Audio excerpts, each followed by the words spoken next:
నమస్తే, నేను రఫీ.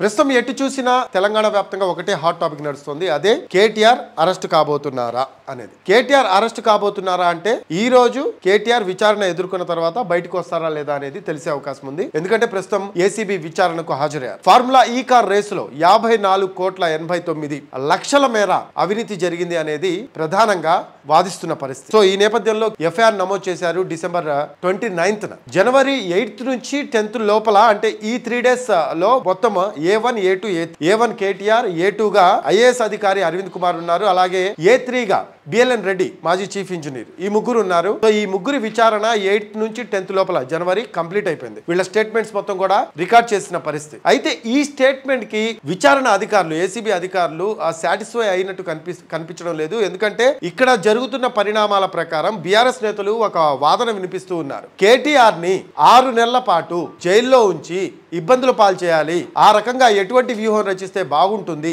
అనేది కాంగ్రెస్ నేతలంతా కూడా ఢిల్లీలో మీటింగ్ పెట్టుకొని చాలా మంది పెద్ద పెద్ద లీగల్ టీమ్స్ తో మాట్లాడి దీనికి సంబంధించి ఒక వ్యూహం రూపొందించినట్లుగా, దానికి సంబంధించి సమాచారం మా దగ్గర ఉంది అన్నట్టుగా బీఆర్ఎస్ నేతలు అయితే వాదిస్తూ ఉన్నారు. అయితే దీనిపై కేటీఆర్ వర్షన్ చూసుకుంటే 3 సార్లు కాదు 30 సార్లు పిలవండి, నేను రెడీగా ఉన్నా, విచారణకు వస్తాను, విచారణకు వచ్చి మీకు కావాల్సిన సందేహాలు మొత్తం నేను నివృత్తి చేశాను, దానికి సంబంధించిన ప్రూఫ్స్ కూడా నేను సబ్మిట్ చేస్తాను, నేను నిఖార్సైన వాడిని అనేది ప్రధానంగా కేటీఆర్ చెప్తున్న పరిస్థితి అయితే కనిపిస్తూ ఉంది. ఇందులో ఒకటి ఈడీ కావచ్చు, ఏసీబీ కావచ్చు, ఒకటే వాదిస్తున్న పరిస్థితి. ఫెమా నిబంధనల ఉల్లంఘన జరిగింది, మనీ లాండరింగ్ జరిగింది, అలాగే ఒప్పందాల్లో అవకతవకలు జరిగాయి అనేది ప్రధానంగా ఆరోపిస్తున్న పరిస్థితి కనిపిస్తూ ఉంది. దానికి సంబంధించే జనవరి 8 నుంచి 10వ తారీఖు, అంటే 8వ తారీఖు కేటీఆర్ కి రమ్మన్నారు. అయితే తన లాయర్ తో పాటు, కేటీఆర్ అడ్వకేట్ తో పాటు నేను కూడా వస్తానని చెప్పడం జరిగింది. దానికి వాళ్ళు సుముఖత వ్యక్తం చేయకపోవడంతో కోర్టు నుంచి ఆర్డర్స్ తెచ్చుకొని కేటీఆర్ 9వ తారీఖు హాజరైన పరిస్థితి. తర్వాత A2,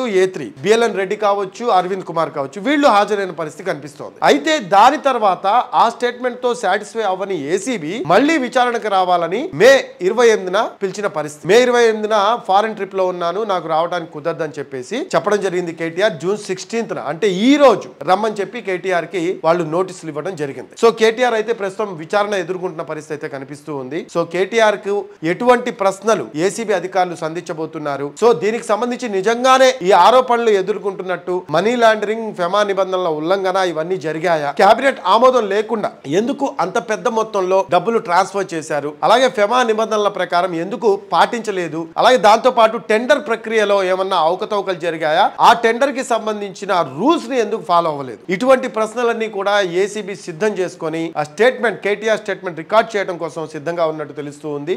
అయితే ఆ కేటీఆర్ దీనిపై ఎలా స్పందించే అవకాశం ఉందనేది కూడా తెలియాల్సి ఉంది. ఎందుకంటే ఈ రోజు ఒకవేళ ఆ విచారణకు సాటిస్ఫై అవ్వకపోతే, సమాధానాలకి సాటిస్ఫై అవ్వకపోతే కస్టోడియల్ కి కోరే అవకాశం కనిపిస్తుంది ఏసీబీ. ఒకవేళ కస్టోడియల్ కి కోరితే ఖచ్చితంగా అరెస్ట్ చేస్తారు. అరెస్ట్ చేసి కేటీఆర్ ని ప్రశ్నించే అవకాశం కనిపిస్తూ ఉంది. సో ఈ అవకతవకలు ఎలా జరిగాయి, ఎందుకు ఇలా చేశారు, కేబినెట్ ఆమోదం ఎందుకు తీసుకోలేదు, ప్లస్ ఈ నిబంధనలు ఎందుకు ఉల్లంఘించారు, ఇటువంటి ప్రశ్నలతో ఉక్కిరి బిక్కిరి చేసే అవకాశం అయితే కనిపిస్తున్న పరిస్థితి మనకు క్లియర్ గా తెలుస్తూ ఉంది. ఈ కేసు తీవ్రత ఏంటి అనేది కూడా మనం ఒకసారి ఆలోచిద్దాము. ఈ కేసు తీవ్రత మనం చూసుకుంటే, ఈ ఫార్ములా కార్ రేసు ఎంతో ప్రతిష్టాత్మకంగా తీసుకొని దాన్ని తెలంగాణలో నిర్వహించి తెలంగాణ బ్రాండ్ ని దేశవ్యాప్తం, ప్రపంచవ్యాప్తం చేయడం కోసం అని చెప్పేసి కేటీఆర్ పూనుకున్నారు. దాంట్లో భాగంగానే ఈ ఫార్ములా రేస్ ని మన హైదరాబాద్ లో, తెలంగాణలో నిర్వహించిన పరిస్థితి మనం చూసాము. ఈ ఫార్ములా రేస్ కి చాలా మంది మంచి స్పందన ఇచ్చిన పరిస్థితి. ఎంతో మంది ఈ ఫార్ములా రేస్ మన రాష్ట్రంలో, మన తెలంగాణలోని హైదరాబాద్ లో జరుగుతుంది అని చెప్పేసి ఎంతో, అంటే హ్యాపీగా దాన్ని ఎంజాయ్ చేసి ఆస్వాదించిన పరిస్థితి. ఎక్కడెక్కడ వాళ్ళు వచ్చి చూసి ఎంజాయ్ చేసిన పరిస్థితి మనం చూసాం. ఎందుకంటే ఇంటర్నేషనల్ రేంజ్ లో అన్ని ఈ ఫార్ములా రేస్ కార్లు వచ్చి ఇక్కడ మన రోడ్ల మీద, అది కూడా ట్యాంక్ బండ్ మీద రేసులో పాల్గొనడం అంటే it's not a simple thing. అటువంటిది నేను అంటే మన బ్రాండింగ్ కోసం, తెలంగాణ బ్రాండింగ్ కోసం నేను చేశాను.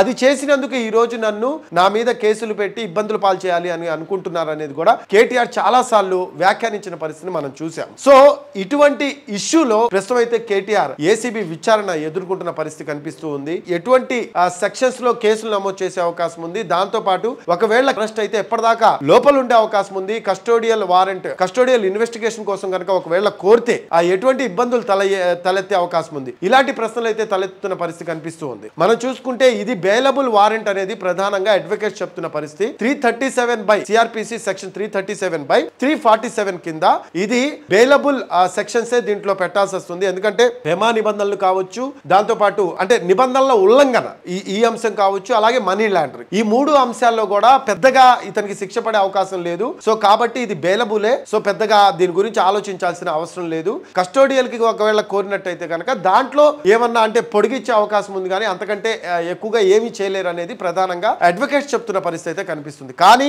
కాంగ్రెస్ నేతలు అంటే అధికార పక్షం కేటీఆర్ ని అలాగే బీఆర్ఎస్ ని ఇరుకున పెట్టడం కోసం 6 నెలల పాటు జైల్లో ఉంచి ఇబ్బందుల పాలు చేయాలి, అందుకోసం ఎటువంటి వ్యూహంతో వెళ్ళాలి అనేది కూడా, అంటే ఒక్కసారి అరెస్ట్ అయిన తర్వాత ఇంకా మళ్ళీ ఎటువంటి కేసెస్ పెట్టి లోపలే ఉండేటట్టు చేయొచ్చు అనేది కూడా ఆలోచించి ఒక వ్యూహం రచించి దాని ప్రకారమే ఒక ప్లాన్డ్ గా వెళ్తున్నారు అనేది కూడా ప్రధానంగా దానికి సంబంధించిన సమాచారం ఉంది అనేది కూడా బీఆర్ఎస్ నేతలు చెప్తున్న పరిస్థితి అయితే కనిపిస్తుంది. మరి చూడాలి విచారణ ఎదుర్కొని ఎంతసేపు విచారణ జరుగుతుంది, దాంతో పాటు ఆ విచారణకు కేటీఆర్ ఎలా స్పందించబోతున్నారు, ఆ కేటీఆర్ స్పందించిన తీరుకు ఏసీబీ సాటిస్ఫై అవుతుందా లేదా, ఒకవేళ సాటిస్ఫై అవ్వకపోతే కస్టోడియల్ కోరే అవకాశం ఉందా, ఇటువంటి ప్రశ్నలు అయితే ప్రస్తుతం ఒక క్వశ్చన్ మార్క్ గానే ఉన్న పరిస్థితి కనిపిస్తూ ఉంది. చూడాలి ఒకవేళ సాయంత్రం కేటీఆర్ అరెస్ట్ అవ్వకుండా బయటకు వస్తే గనక కేటీఆర్ కి ఒక రకంగా ఊరట అని మనం చెప్పుకోవాలి. ఎందుకంటే ఎన్నిసార్లు అయినా నేను విచారణకు హాజరవుతానని చెప్పి కేటీఆర్ చెప్తున్న పరిస్థితి కనిపిస్తూ ఉంది. దానికి తగ్గట్టుగానే గతంలో జనవరి 9న